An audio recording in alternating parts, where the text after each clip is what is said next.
were treated at the Republican National Convention, at the Cow Palace. They were spat on because they were not Goldwater supporters, they were Rockefeller supporters. The numbers were diminished. I think they had, if I can recall, leading up to the convention, about 200 delegates, black delegates. It was reduced down to 13 at the state level. One black delegate for every 100 white delegates. So this is what happened. Jackie Robinson was on the floor at that convention at the time. Blacks were being spat on, called outside their name. One man's suit was set on fire with him in it.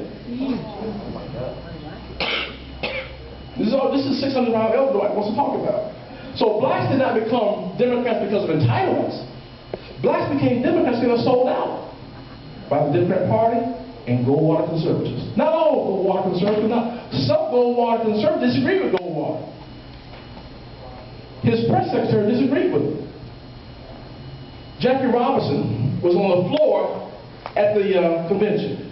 He was quoted as saying, "Now I see what it's like to be a Jew in Hitler's army." And Goldwater left the Republican Party, became a Democrat. Not Goldwater, Jackie Robinson did. Left the Republican Party, became a Democrat. Think about this. Here's the irony of all this. It's the Democrat Party that gave us slavery. The Democrat Party gave us Jim Crow. It was the Democrat Party that gave us segregation. So blacks felt alienated by the Republican Party. They became politically homeless and went to the party of their oppression. That's why the word conservative has a negative tinge. I was not even 10 years old at that time. When I heard Goldwater's name mentioned by my parents, the word racist and conservative was used in the same sentence. So when you're out here engaging, you got to let people know that you're not a bull-collar conservative. You're not trying to hold on to the racist doctrine of those racist fathers. You try to hold on to the philosophy of the founding fathers. See, the racist fathers gave us Jim Crow. The founding fathers gave us the Constitution. That's why when you say you're a black conservative, white conservative, people look at you like you got 4 heads.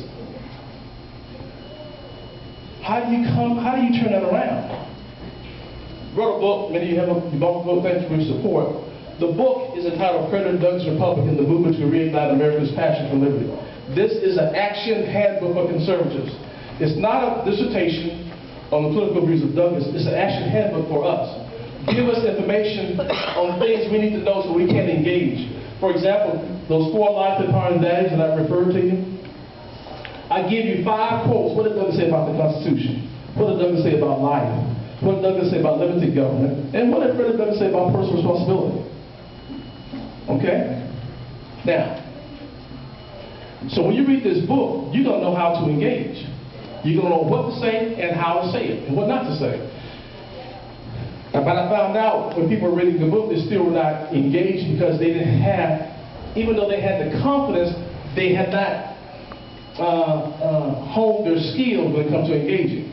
So I wrote a companion guide to the book, and it's going to be, if you buy a book today, it's going to be put in the mail to you.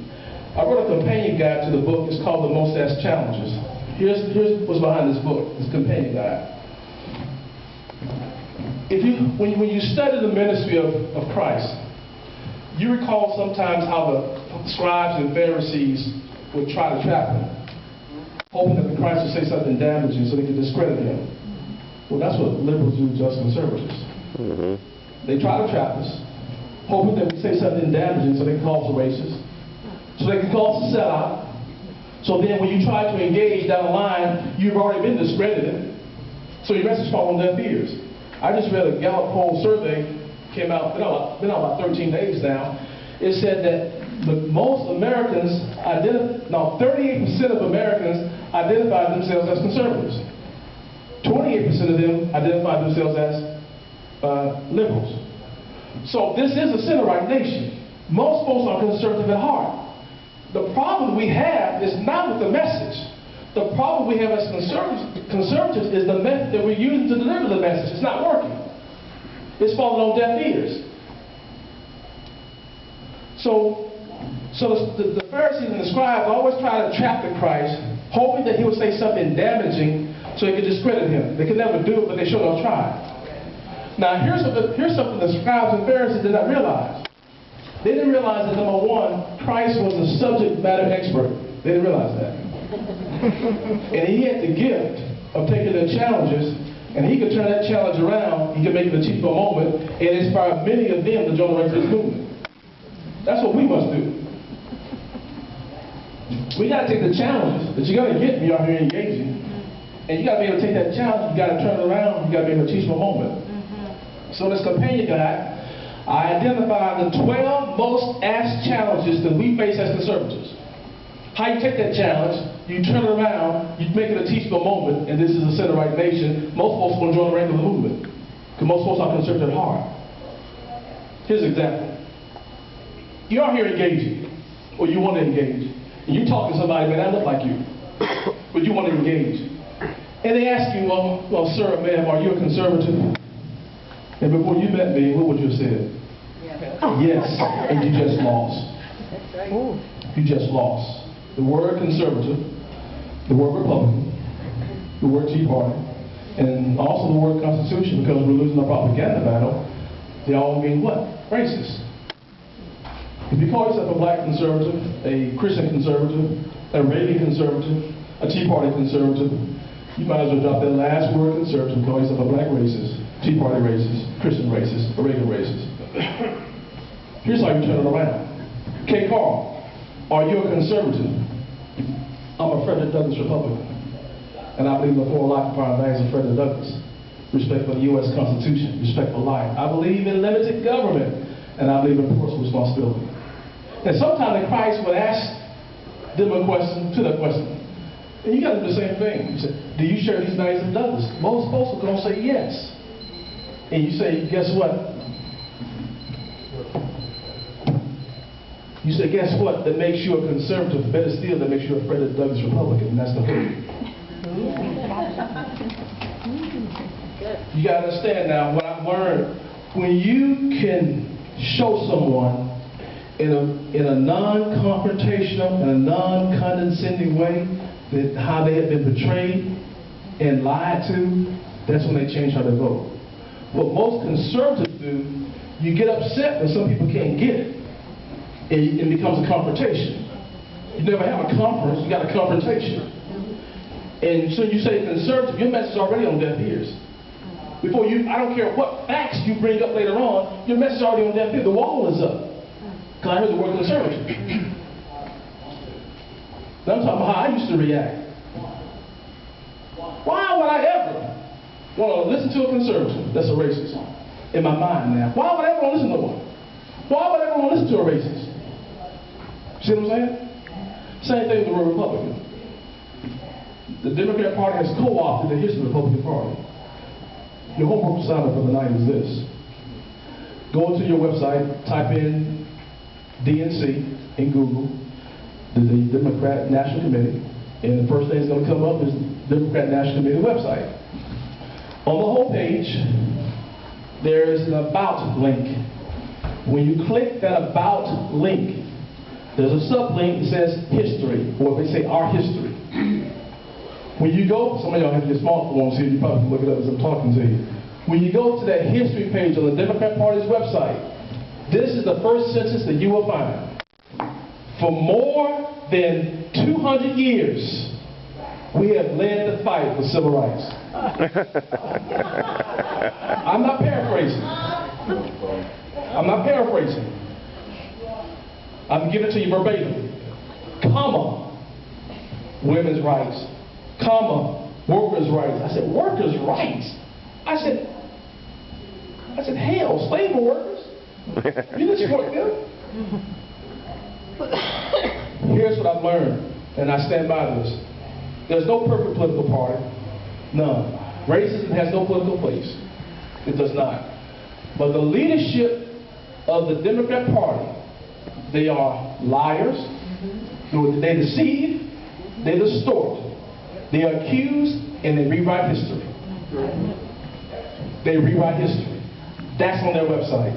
200 years ago was 1814. Slavery was alive and well back then in 1814. The Democratic Party supported slavery in its platform, in its political platform. 1854, Douglass wrote an essay entitled The Slavery Party. Douglass said, because the Democratic Party was against the 13th, 14th, and 15th Amendment. And he started the KKK. And did not pass any anti-lynching laws. Douglass said in this essay, he said, the best example of slavery in politics is the Democratic Party. And my personal opinion, not much has changed today. Just because you change the name of slavery and give it a different name, that don't mean you're not advocating slavery. But there's no perfect political party. So I mentioned earlier that to be whatever party will be, it's a personal decision. Here's what I've learned what God is doing with me. I made my decision that I did not no longer want to be a part of a political party that put my great-great-grandfather into slavery and kept him in slavery. Then after slavery was ended, they went to my grandfather and they started the Jim Crow, another form of slavery. That was the Democrat Party. I don't want to be part of that type of history. But at the same time, the Republican Party ain't right either. We gotta get them right. What the Republican Party is doing in terms of outreach is really, it's not going to work. They're doing something called the Chris Christie strategy. That's what they call it. So Chris Christie won his second term in office. And he got 10% of the black vote. And he did that saying because he had the courage to go around different black affinity groups, the Urban League, NAACP, and started speaking. They think that's why he got 10%. And I'm saying to them, there's something you're missing. When that natural disaster happened in New Jersey and Obama went there, and that photo op, him walking with Obama, that's a powerful image. That's why he got the 10%.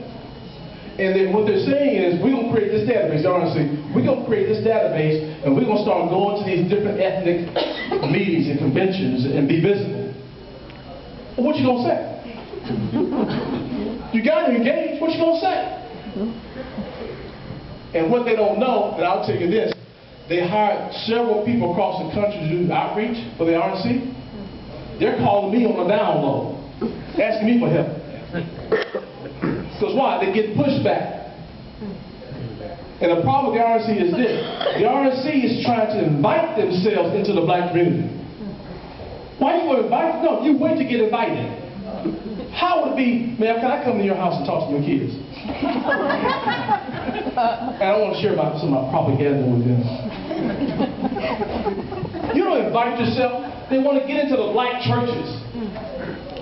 That's not the answer. You wait till you get invited. And the reason why you haven't been invited, you don't have a message that resonates with them. Or us. You wait till you get invited. RC don't have an answer. They don't use Douglas. They don't use Chris Christie. Chris Christie don't have a universal appeal like a Douglas. Chris Christie don't address the issue of the 3/5 clause that you're going to get challenges on. Douglas, what about the 3/5 clause? The Constitution, the founding fathers. I'm not angry with the RNC. I'm puzzled with the RNC. You heard of Senator Elbert Guillory out of Louisiana? Yes. At that time, a sitting Democrat who flipped and became a Republican. What you don't know, that 2 months prior to that, he and I had a conversation over the phone. He said, "K. Carl, I'm thinking about switching parties, and I'm hesitant. I'm hesitant about doing this. I've been struggling with this thing, K. Carl. I've been struggling for 3 years. Because once I do it, I know that's political suicide because my district is minority district." I said, "You're right. What you gonna do?" "I don't know." So I started mentoring him and coaching him on Frederick Douglass. So when he came out, he clothed himself in Frederick Douglass. See, in order to attack him, they got to go through Douglass first. If someone attacks Douglass, those are the true sellouts and true racists. Why are you going to attack Douglass? In order to attack you, when you clothe yourself in Douglass, they got to go through Douglass to get to you. So you said, I believe what Douglass believed in.